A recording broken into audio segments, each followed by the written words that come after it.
जय श्री राधे, जय श्री कृष्णा। मार्कंडे जी को शंकर भगवान का वरदान। सूत जी कहते हैं कि सोनक आदि ऋषियों मार्कंडेय मुनि ने इस प्रकार नारायण निर्मित योग माया वैभव का अनुभव किया और अब यह निश्चय करके कि इस माया से मुक्त होने के लिए मायापति भगवान की शरण ही एकमात्र उपाय है और उन्हीं की शरण में स्थित हो गए हैं। मार्कंडे जी ने मन ही मन कहा कि प्रभु, आपकी माया वास्तव में प्रतीति मात्र होने पर भी सत्य ज्ञान के समान प्रकाशित होती है और बड़े बड़े विद्वान भी उनके खेलों में मोहित हो जाते हैं। आपके श्री चरण कमल ही शरणागतों को सब प्रकार से अभय दान करते हैं और इसीलिए मैंने उन्हीं की शरण ग्रहण की है। सूत जी कहते हैं, मार्कंडे जी इस प्रकार शरणागति की भावना में तन्मय हो रहे थे और उसी समय भगवान शंकर भगवती पार्वती जी के साथ नंदी पर सवार होकर आकाश मार्ग से विचरण करते हुए उधर आ निकले और मार्कंडे जी को उसी अवस्था में देखा और उनके साथ बहुत से गण भी थे। जब भगवती पार्वती ने मार्कंडे मुनि को ध्यान की अवस्था में देखा तब उनका हृदय वात्सल्य स्नेह से उमड़ आया और उन्होंने शंकर जी से कहा कि भगवान, तनिक इस ब्राह्मण की ओर तो देखिए। जैसे तूफान शांत हो जाने पर समुद्र की लहरें और मछलियां शांत हो जाती हैं और समुद्र धीर गंभीर हो जाता है, वैसे ही इस ब्राह्मण का शरीर, इंद्रिय और अंतकरण शांत हो रहा है। समस्त सिद्धियों के दाता आप ही हैं, इसीलिए कृपा करके आप इस ब्राह्मण की तपस्या का प्रत्यक्ष फल दीजिए। भगवान शंकर ने कहा, देवी, यह ब्रह्म ऋषि लोक अथवा परलोक की कोई भी वस्तु नहीं चाहते और तो क्या इनके मन में कभी मोक्ष की भी आकांक्षा नहीं होती और इनका कारण यह है कि घट घट वासी अविनाशी भगवान के चरण कमलों में इन्हें परम भक्ति प्राप्त हो चुकी है और प्रिय, यद्यपि इन्हें हमारी कोई आवश्यकता नहीं है, फिर भी मैं इनके साथ बातचीत करूंगा क्योंकि ये महात्मा पुरुष हैं। जीव मात्र के लिए सबसे बड़े लाभ की बात यही है कि संत पुरुषों का समागम प्राप्त हो। और सूत जी कहते हैं, सोनक जी, भगवान शंकर समस्त विद्याओं के प्रवर्तक और सारे प्राणियों के हृदय में विराजमान अंतर्यामी प्रभु हैं। जगत के जितने भी संत हैं उनके एकमात्र आश्चर्य और आदर्श भी वही हैं। भगवती पार्वती से इस प्रकार कहकर भगवान शंकर मार्कंडे मुनि के पास गए और उस समय मार्कंडे मुनि की समस्त मनोवृत्तियां भगवत दाव में तन्मय थी और उन्हें अपने शरीर और जगत का बिल्कुल पता न था और इसीलिए उस समय वे यह भी न जान सके कि मेरे सामने सारे विश्व के आत्मा स्वयं भगवान गौरी शंकर पधारे हुए हैं। और सोनंदी सर्वशक्तिमान भगवान कैलाशपति से यह बात छिपी न रही कि मार्कंडे मुनि इस समय किस अवस्था में है और इसीलिए जैसे वायु आकाश के स्थान में अनायास ही प्रवेश कर जाती है, वैसे ही वे अपनी योग माया से मार्कंडे मुनि के हृदय में प्रवेश कर गए और मार्कंडे मुनि ने देखा कि उनके हृदय में तो भगवान शंकर के दर्शन हो रहे हैं और शंकर जी के सिर पर बिजली के समान चमकीली पीली पीली जटाएं शोभायमान हो रही हैं और 3 नेत्र हैं, 10 भुजाएं, लंबा तगड़ा शरीर, उदयकालीन सूर्य के समान तेजस्वी, शरीर पर बागंबर धारण किए हुए हैं और हाथों में शूल, खटवांग, ढाल, रुद्राक्ष माला, डमरू, खप्पर, तलवार और धनुष लिए हुए हैं। मार्कंडे मुनि ने अपने हृदय में अकस्मात भगवान शंकर का यह रूप देखकर विस्मित हो गए और यह क्या है, कहां से आया। इस प्रकार की वृत्तियों का उदय हो जाने से उन्होंने अपनी समाधि खोल दी। जब उन्होंने आंखें खोली तब देखा कि तीनों लोकों के एकमात्र गुरु भगवान शंकर पार्वती जी तथा अपने गणों के साथ पधारे हुए हैं और उन्होंने उनके चरणों में माथा टेककर प्रणाम किया। तदंतर मार्कंडे मुनि ने स्वागत आसन, पाद, अर्धे, गंध, पुष्प माला, धूप और दीप आदि उपचारों से भगवान शंकर पार्वती भगवती पार्वती और उनके गणों की पूजा की। और इसके पश्चात मार्कंडेय मुनि उनसे कहने लगे, सर्वव्यापक और सर्वशक्तिमान प्रभु, आप अपनी आत्मानुभूति से, महिमा से ही पूर्ण काम है, और आपकी शांति और सुख से ही सारे जगत में सुख शांति का विस्तार हो रहा है। ऐसी अवस्था में आपकी क्या सेवा करूं? मैं आपके त्रिगुणातीत सदा शिव स्वरूप को और सत्व गुण से युक्त शांत स्वरूप को नमस्कार करता हूँ।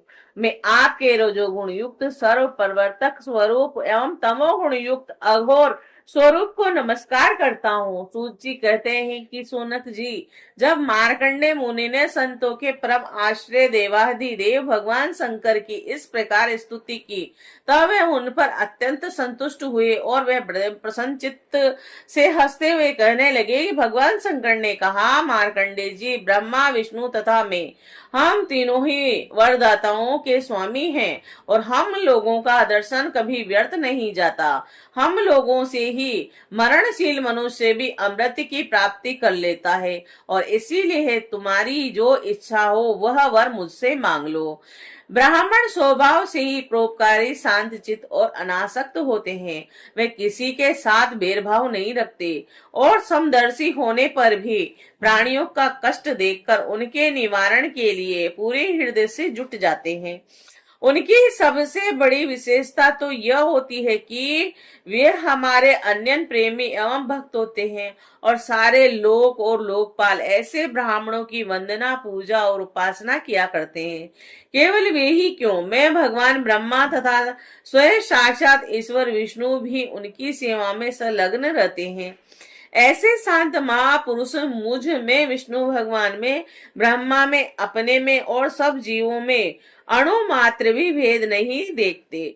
सदा सर्वदा सर्वत्र और सर्वथा एक रस आत्मा का ही दर्शन करते हैं, और इसीलिए हम तुम्हारे जैसे महात्माओं की स्तुति करते हैं और सेवा करते हैं। मार्कंडेय जी, केवल जल में तीर्थ ही तीर्थ नहीं होते, केवल जड़ मूर्ति ही देवता नहीं होती। सबसे बड़े तीर्थ और देवता तो तुम्हारे जैसे संत हैं, क्योंकि वे तीर्थ और देवता बहुत दिनों में पवित्र करते हैं, और परंतु तुम लोग दर्शन मात्र से ही पवित्र कर देते हो। और हम तो ब्राह्मणों को ही नमस्कार करते हैं, क्योंकि वे चित्त की एकाग्रता, तपस्या, स्वाध्याय, धारणा, ध्यान और समाधि के द्वारा हमारे वेदमय शरीर को धारण करते हैं। मार्कंडेय जी, बड़े बड़े महापापी और अंतजे भी तुम्हारे जैसे महापुरुषों के चरित्र श्रवण और दर्शन से ही शुद्ध हो जाते हैं। फिर वे तुम लोगों के संभाषण और सहवास आदि से शुद्ध हो जाए, इससे तो कहना ही क्या है। सूत जी कहते हैं, सोनक आदि ऋषियों चंद्रभूषण भगवान शंकर की एक एक बात धर्म के गुप्ततम रहस्य से परिपूर्ण थी, और उनके एक एक अक्षर में अमृत का समुद्र भरा हुआ था। मार्कंडेय मुनि अपने कानों के द्वारा पूरी तन्मयता के साथ उसका पान करते रहे, परंतु उन्हें तृप्ति न हुई, और वे चिर काल तक भगवान विष्णु की माया से भटक चुके थे और बहुत थके हुए थे, और भगवान शिव की कल्याणी वाणी का अमृत पान करने से उनके सारे क्लेश नष्ट हो गए। और उन्होंने भगवान शंकर से इस प्रकार कहा कि मार्कंडेय जी ने कहा, सचमुच सर्वशक्तिमान भगवान की यह लीला सभी प्राणियों की समझ के परे है। भला देखो तो सही, ये सारे जगत के स्वामी होकर भी अपने अधीन रहने वाले मेरे जैसे जीव की वंदना और स्तुति करते हैं। धर्म के प्रवचनकार प्राणियों को धर्म का रहस्य और स्वरूप समझाने के लिए उनका आचरण और अनुमोदन करते हैं, तथा कोई धर्म का आचरण करता है तो उसकी प्रशंसा भी करते हैं।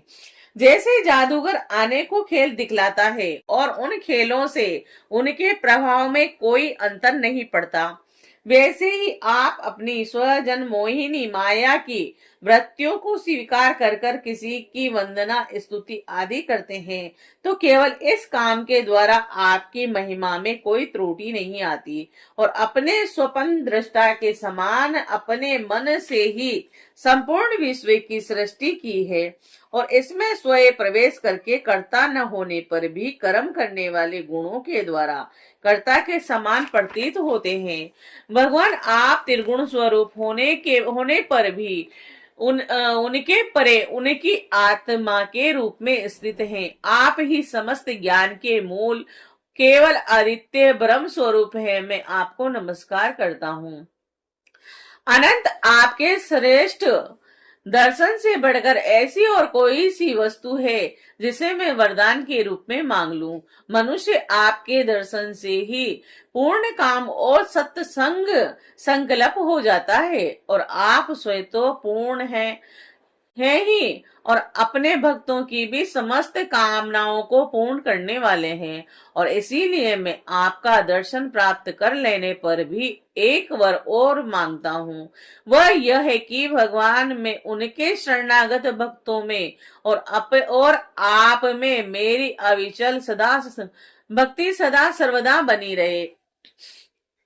सूची कहते हैं, सोनक जी, जब मार्कंडेय मुनि ने सुमधुर वाणी से इस प्रकार भगवान शंकर की स्तुति और पूजा की, तब उन्होंने भगवती पार्वती की प्रसाद प्रेरणा से यह बात कही, महर्षि तुम्हारी सारी कामनाएं पूर्ण हो और इंद्रियातीत परमात्मा में तुम्हारी अनयन भक्ति सदा सर्वदा बनी रहे और कल्प प्रयत्न तुम्हारा पवित्र यश फैले और तुम अजर और अमर हो जाओ और ब्राह्मण तुम्हारा महातेज तो सर्वदा अक्षुण्ण रहेगा ही।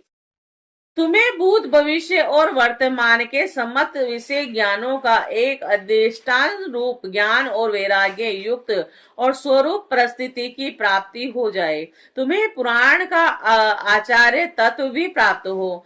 सूची कहते हैं, सोनक जी, इस प्रकार त्रिलोचन भगवान शंकर मार्कंडेय मुनि को वर देकर भगवती पार्वती से मार्कंडेय मुनि की तपस्या और उनके प्रलय संबंधी अनुभवों का वर्णन करते हुए वहां से चले गए। भृगुवंशी शिरोमणि मार्कंडेय मुनि को उनके महायोग का परम फल प्राप्त हो गया और वे भगवान के अन्य प्रेमी हो गए। अब भी वे भक्ति भाव रहित हृदय में पृथ्वी पर विचरण किया करते हैं। परम ज्ञान संपन्न मार्कंडेय मुनि ने भगवान की योग माया से जिस अद्भुत लीला का अनुभव किया था वह मैंने आप लोगों को सुना दिया। सोनक जी, यह जो मार्कंडेय जी अनेक कल्पों का सृष्टि प्रलयों का अनुभव किया और वह भगवान की माया ही वैभव था और तात्कालिक था और उन्हीं के लिए था, सर्वसाधारण के लिए नहीं।